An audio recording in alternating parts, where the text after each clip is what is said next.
Good afternoon, ladies and gentlemen. Thank you so much for coming here. I'm sure many of you must have seen this cartoon from the 1990s. Those were the days, my friends, when we thought that we can remain anonymous on the internet.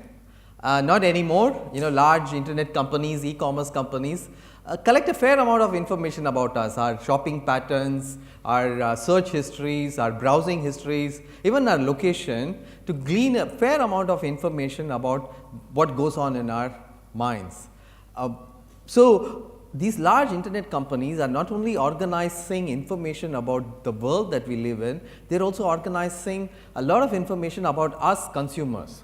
So, I keep asking myself, can these companies, these large internet companies, e-commerce companies, make use of this information to make us pay more?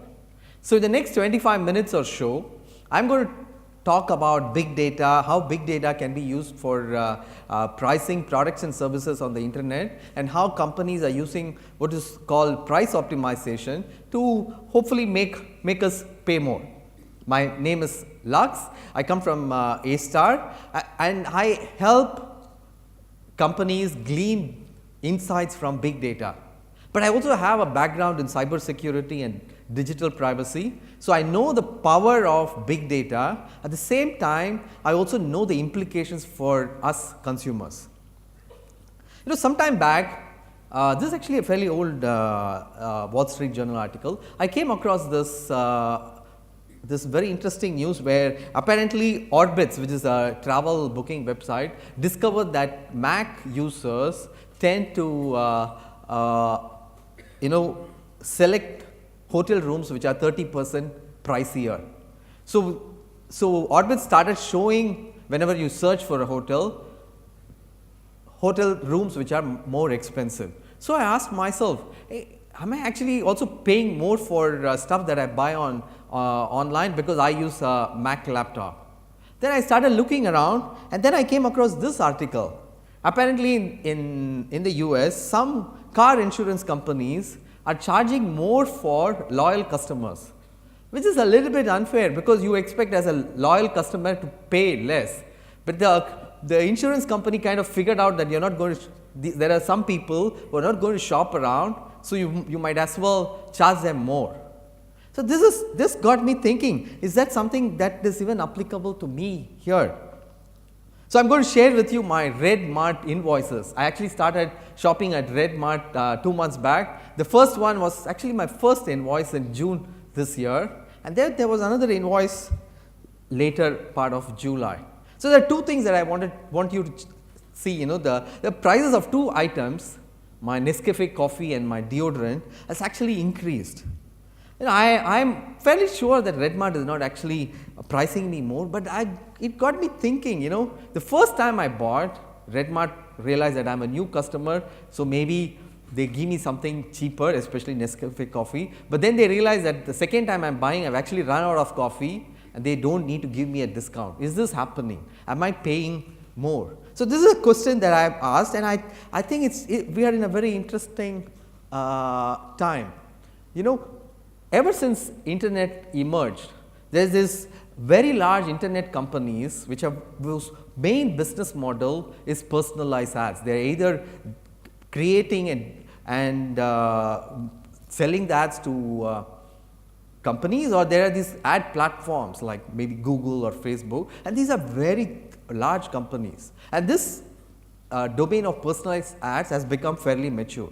But what is next? What comes after personalized ads? Companies are always trying to make more money, right? And I believe the next step is personalized pricing. And it's coming because all of us are, most of us are very familiar with search pricing at Uber. This is a very personalized pricing. We are getting to, each of us know that the price that we see on our phone for our Uber is going to be something that is very dynamic and tailored. So, that is something that we are now aware of, but we did not know about things that are already happening. E-commerce sites do price products and services differently based on the user. It is not just the pricing, it is also something called price tiering that is also very interesting. If I shop say at Amazon, or I shop for a hotel, or airline ticket, right, there are so many options. So the website has to make a decision what to show me. I would of course prefer the cheapest and the best, but that might not be the same objective for the website. They might show me things that I might be more likely to buy. So if they think that I have a willingness to pay more, or I am more desperate, they might end up showing me something more expensive that might not be in my interest. So that's something that we all need to become aware of.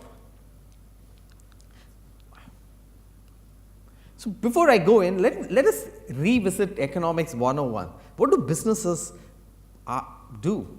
Businesses ask three questions, fundamental questions. The first question is, are you willing to buy what I sell? If you are not interested, if I make a call, if the business makes a call that you are not going to buy what I am selling, they will just move on, right. But this is the first question that they will ask, and if they figure out that you are interested in what I can sell, then they will show you ads. But the next question is, as a business, I need to figure out what kind of customer you are.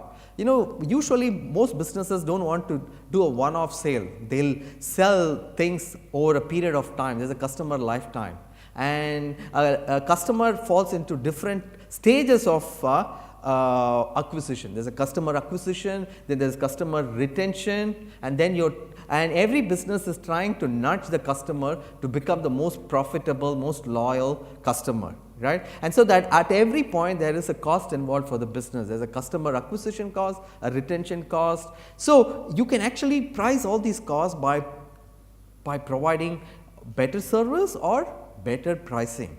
So the third question that every business asks is, what is the maximum price you are willing to pay for the product or service that you are paying? I mean, this is very important because every customer has a different maximum price. I might be desperate for a phone because I lost my phone. So then my maximum price might be slightly higher. But if I just bought a phone yesterday, my maximum price for buying a phone is going to be very low. You have to give it to me for free. So every business wants to ask this question: what is the maximum price you are willing to pay? So this, in economics, there is something called differential pricing. There are three types of differential pricing. The first one is called the third degree differential pricing, where I price it depending upon the group that I am selling it to. For example, movie tickets. If you go for a movie during weekends, it is going to be expensive compared to going for a matinee show during a Wednesday. So you segment the population. This is actually good because you can sell more of your goods, and you can make a little bit more money. So this is third degree pricing. The second one is you price it based on whether the amount of goods or services that you are buying. It can be you buy in bulk, you get a discount. But the third one is called the first degree discrimination, which is the holy grail of businesses, is to able to find out what is your maximum price that you are willing to pay and price it accordingly. Right? But this is very difficult because if you ask any customer, if somebody asks me what am I going to pay for, say, a mobile phone, I'll just look around and say 20 cents. I'm not going to tell you the truth. Nobody is going to tell the truth because we don't want to pay, right? But then how do businesses want to know what is your maximum price that you're willing to pay, but they find it very difficult to figure this out. So they try different techniques. So usually in the past, the third degree and the second degree pricing has been very common, right? So that's what businesses want. What about us consumers, right? What do we look for price? We all have mental models about how about the world that we live in. We also have mental models about pricing. How do we go about determining what is the right price for buying things, right? So there are three mental models I believe are breaking down when it comes to buying things online. The first mental model is we believe that different prices for the same product is actually illegal. Right? Many of us have this idea, but actually even I was having similar ideas until I realized that actually it's not true. We are confusing fairness with legality. This is not true. Even in the physical retail, if you look at prices of things, even at Sheng and cold storage, they are going to be different. It's something that we are not very aware of, but something that's already happening. So this is the price of a particular product on Amazon. the price changes with time. So this is something that we are actually we should be aware of, but online this is going to become more and more common. So here is a price of a hotel room. It's very different for the same user, except that they use two different accounts. It can be very different online. So the mental model that the same product can have different prices is actually no longer valid online. The second thing is you cannot charge different price for different customers. I mean, we feel that this is very unfair, right? This is also wrong, especially on the online. But even in physical retail, you see in Singapore for the MRT cards, we have different prices for senior citizen students. So that is actually something not illegal, it's quite common, but online is going to become more common. The example I talked about the car insurance. People are going to be charged differently based on what the company business thinks, what is the maximum price you are willing to pay. But the third thing I believe is the most interesting for the online world. If you are going to a physical retail, you generally have an idea what the other customers are paying for the same product. I mean, there is a price tag, maybe the other customer might get a discount, but there is a price tag and you have an anchor. So that you know that the price is going to be around that value. But online, usually you might not have this kind of an anchor unless you go to a different website. So when businesses realize that they can charge customers on a one-on-one basis and the customer does not have an idea what the actual price is, this can be very good for the business, but not so good for the consumer. So say you take Uber. I mean, Uber charges per customer. But the pricing algorithm that Uber uses is only known to Uber people, the people who actually design the pricing algorithm. Maybe Uber is looking at your mobile phone. They can actually look at your battery and see how fast it drains. They can find out what kind of phone that you're using, and then they can use a model to find out what is the maximum price you're willing to pay and charge accordingly. And we just cannot know whether they are doing it right now. I don't know, maybe they are doing, maybe they are not doing, but this is something that we need to become aware of. And how does big data, that's my space, how does big data make pricing dynamic and very personalized?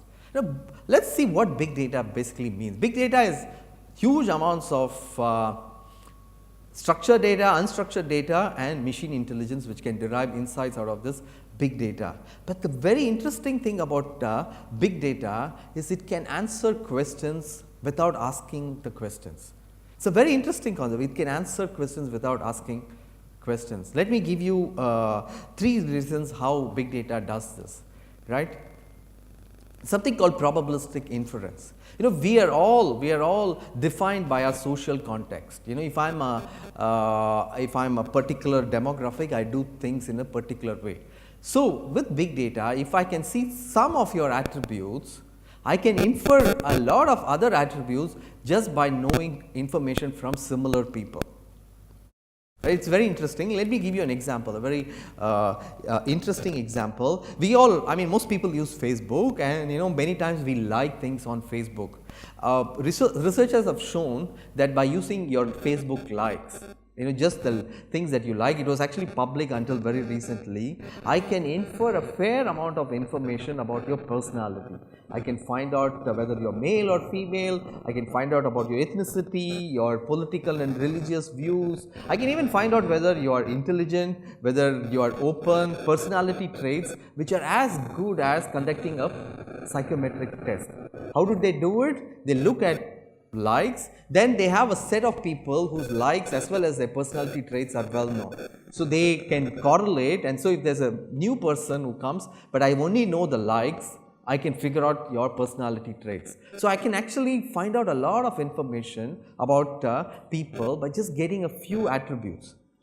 So this is what big companies are doing, they collect metadata. They don't have to ask you explicit questions that you need to answer. They can collect metadata. What is metadata? It's data about data. Let me give you an example. Say assume that you go to a mall and they give you free Wi-Fi. But the mall does not want to ask you questions whether you're male or female or what age group you belong to or what is your financial status. They want to infer this based on your behavior in the mall. So can they do that? Actually they can. That's one of my projects. For how do they do it? How do they figure out whether I'm male or female if I'm using Wi-Fi? They know the Wi-Fi routers are all around the building, and if I go to the men's room, they know that I'm a man, right? Then I go to say a restaurant which is Indian, then they know I'm Indian. Right, so they can actually, and then I go to a Mac shop, I regularly go to, like say if it's Vivo, I regularly go to Challenger, they know that maybe I'm interested in tech. So they can actually, just based on my movements in a mall, people can find out a fair amount of information without asking me questions. This is actually very, very interesting, and this is what big data people do, this is what I do, right? And if I cannot get enough information about you, I can get information from third party sources. There are these entities called data brokers which collect information from the offline world. For example, if you go to, if you take part in a lucky draw, they collect information. All this information is actually collated and they are sold. So big companies like Facebook and Google acquire this data. Many people might not know that in the US, Google has access to 70% of credit card transactions. So, you see big companies have so much information about us that they are getting to a stage where big data can answer questions without asking them. And what is the question that many businesses want to answer? What is the maximum price that you are willing to pay for a particular product? It's basically at that point in time, what is the maximum price you are willing to pay? So, this becomes very interesting. Right. So, the next question is, should we care? I mean, okay they are getting information about us, why should I really bother about it, right? Especially if you look at this, my Red Mart, the price difference is maybe like 10%, it's not going to be, I'm going to pay a little bit more, but is that something that I really need to be bothered about, right? I think the answer is yes. See, even without big data, research, actually it's a fairly old, 2001, people have shown that if you're using a credit card, you tend to buy more and pay more, because the friction in paying becomes lower, we tend to buy more.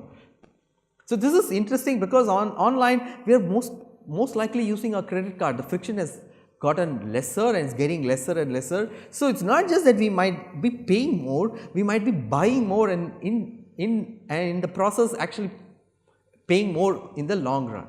So this was just without big data, but with big data things can become quite interesting. There might be forms of discrimination that might become very subtle. Recently Wells Fargo had to pay a fairly large fine because they were charging minority people in the US a lot more for their loans, which is not fair, so they got fined. But what happens if the bank actually uses the type of music you listen to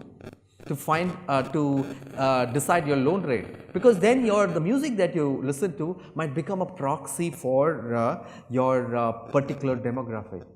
Some people will say, look, I belong to the majority race, I am a man and I belong to the majority religion and I am a conformist, I don't do anything, so I am not going to be affected by this.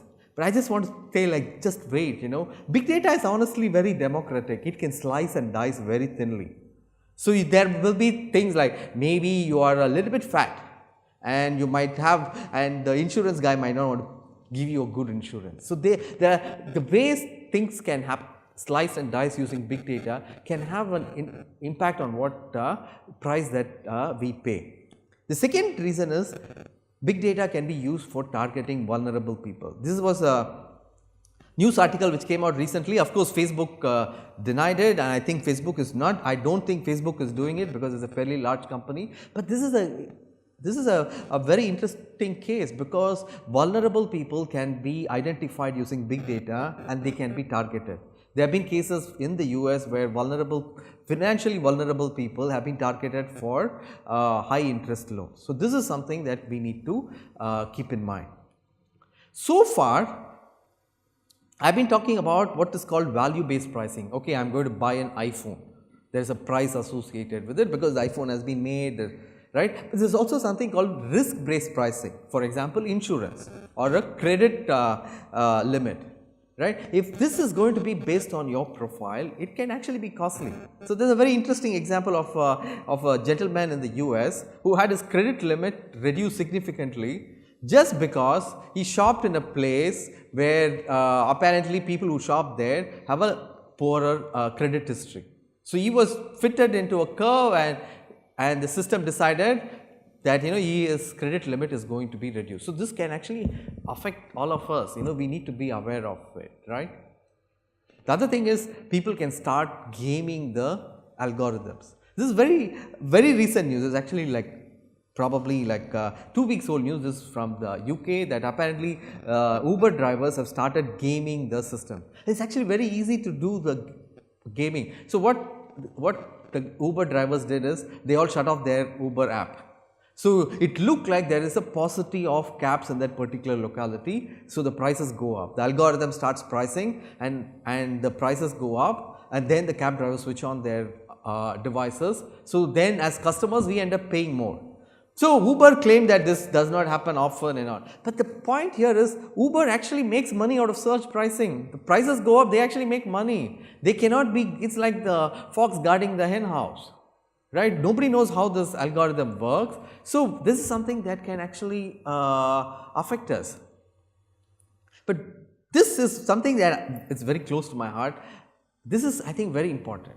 We all think that, we are very logical, rational people, and we cannot be persuaded by technology. It's only the other people who fall prey to it. But recently, people have started researching, and it is quite obvious that many of the internet companies, the e-commerce companies, are using insights from human behavioral research, behavioral economics, to see how they can subtly manipulate people, right? It's called brain hacking. It's becoming more common. Many of the websites are, especially sites like YouTube or Facebook, they want your attention and they want to keep it, and they want you to spend more and more time. So they're using subtle techniques to actually grab your attention, and this is becoming very sophisticated, right? I tell people, going to Facebook or YouTube is the cyber equivalent of going to a pub. When you go to a pub, you tell yourself, I'm going to be disciplined, I'm going to get one drink and I'm going to leave in 30 minutes, but usually you stay there for 2 hours, you get 4 drinks, and after that it really doesn't matter, right? So companies have actually, the businesses, the internet companies are actually are very good at manipulating. And you'll realize that shopping online is becoming easier and easier. Once they know what is on our mind, they can actually be able to not only make us pay more, but also make us pay often. So this is something that we all need to keep in mind. But then people ask, what can I do about it? My answer is, we need to be aware, we need to be informed, and we need to be smart about it. We need to know that these things are happening. The first thing that you can do is use price comparison sites. I mean, there are many of them, mostly in the US, not so many in Singapore, but that's something that people can use. I personally don't use any of them. I think it's too much effort for me. I don't use it. But what I do is, I make sure that I don't rely on just one provider. I like competition. We should all like competition. If you're using Uber, you better use Grab as well as Comfort. So this might look simple, but it's very important. As long as there is competition, the businesses will know that if they increase the price, the customer might go to somebody else, right? On the other hand, businesses are always trying to lock you in. I mean, recently Grab announced a wallet. I mean, this is what businesses do. This is their how they make money. I'm not questioning what they are doing, but as consumers, we also need to be careful about it. What did Grab do? They said, there's a Grab wallet, put $50 on it and you get a discount. But the discount is not forever, it's for 1 or 2 weeks. But after that, you're locked in. And you'll probably start using Grab more than, say, Uber. But Uber is also going to do something similar. So the businesses want you to get locked in, so they become a monopoly, then they can basically own the customer. So for us as customers, we have to embrace competition. There must be a lot of competition. So, if you're using Uber, use Grab and Comfort too. That's what I do. Same with Amazon. If I buy on Amazon, I also buy on Redmart. But the other thing I also want to emphasize is we need regulations. We need government regulations. I know for many people regulations is a bad word, it has to be, regulations stifle innovation, it's not good for the economy. But I think in this case innovation, regulations is important. I tell you why, because businesses are in a race to the bottom. I think people who work in all these big companies are nice people, they want to do good, but they don't know what the other business is doing. So, what do? They think that the other guy is doing something not so nice, so they also do it. It's actually a race to the bottom, right? And when there is a race to the bottom, you have what is called the tragedy of the commons. You need a regulator to make sure that everybody follows the rules. So, this is the second reason why I like regulation, is that there is a fair amount of, this is actually not fair, there is a lot of information asymmetry. The bigger guys know a lot about the smaller guys, but not only does the smaller guy have no information about the bigger guy, but the small guy does not even know what information the big guy has about it. So, it's the smaller guy becomes actually fairly vulnerable in a very data driven society. So, that is why I believe regulations are important.